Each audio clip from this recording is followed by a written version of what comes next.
কোনো third party app ছাড়াই আপনার ফোনে যে কোনো পার্সোনাল ফটো বা ভিডিওগুলোকে আপনি এখন থেকে হাইড করে রাখতে পারবেন বা লুকিয়ে রাখতে পারবেন। হ্যালো ডিয়ার এভরিওয়ান, আশা করি আপনারা ভালো আছেন। আমি জুবাইর আহমেদ রয়েছে আপনাদের সাথে। অনেকের ফোনে অনেক পার্সোনাল ফটো বা ভিডিওগুলো থাকে যেগুলো অন্য মানুষকে দেখানো আসলে কখনো পসিবল না। তো এরকম কোনো ফটো বা ভিডিও যদি আপনার ফোনে থাকে তাহলে আপনি কোনো থার্ড পার্টি অ্যাপস ইনস্টল করা ছাড়াই আপনার ফোনের এমন একটা সেটিংস রয়েছে, সেটিংসের মাধ্যমে আপনি হাইড করে রাখতে পারবেন বা লুকিয়ে রাখতে পারবেন, যেটা অন্য কেউ আর কখনো দেখতে পারবে না আপনি ছাড়া।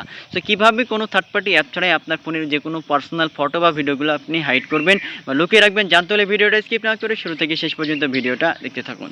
তো ফার্স্টে আপনাকে যেটা করতে হবে, আপনার ফোনের যে ফাইল ম্যানেজার রয়েছে, ফাইল ম্যানেজারটা আপনি ওপেন করবেন বা মেমোরি কার্ড ওপেন করবেন।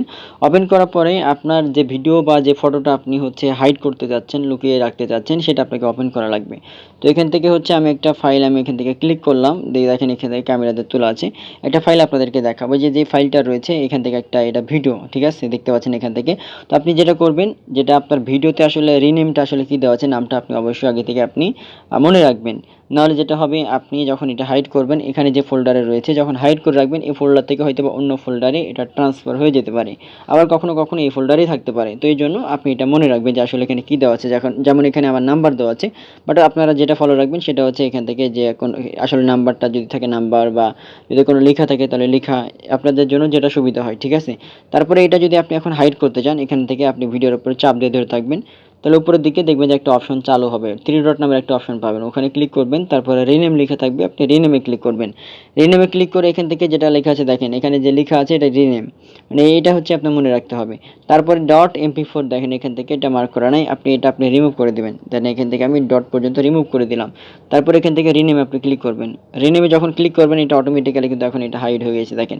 আপনি যদি সরি, এটা অন্যটা একটু ওপেন হয়ে যাচ্ছে। আপনি যদি এটা আমি আবার একটু যাই, একটু ব্যাক করি। এই যে দেখেন এখান থেকে যেটা অলরেডি আমি হাইড করলাম, আপনি যদি এটা 1000 বার আপনি যদি ক্লিক করেন, এটা কিন্তু ওপেন হবে না। এটা কিন্তু একটা ভিডিও, ঠিক আছে। এখন এটা যদি আপনি যদি এটা ওপেন করতে চান, তাহলে আপনাকে ফটোর উপরে আবার বা ভিডিওর উপরে এখান থেকে চাপ দিয়ে ধরে থাকতে হবে। তারপরে থ্রি ডট লেখা আছে, আপনি 3 ডটে ক্লিক করবেন। তারপর আবারও রিনেমে ক্লিক করবেন।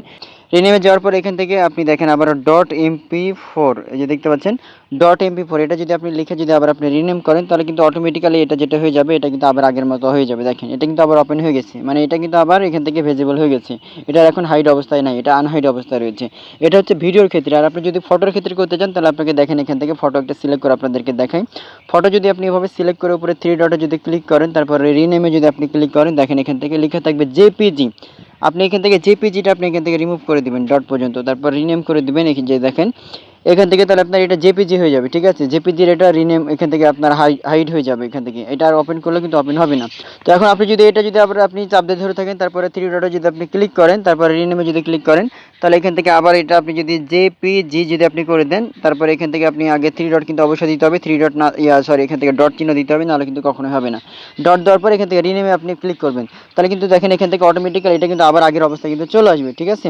সো এভাবে খুব সহজেই আপনারা যে কোনো ফটো বা ভিডিও আপনারা হাইড করতে পারবেন, কোনো প্রকার কোনো অ্যাপ ছাড়াই আপনাদের এই মোবাইল ফোনের মাধ্যমে, এই সেটিংসের মাধ্যমে। সো ভিডিওটা যদি ভালো লেগে থাকে অবশ্যই লাইক, কমেন্ট, সাবস্ক্রাইব, ফলো করে সাথে থাকবেন। ধন্যবাদ।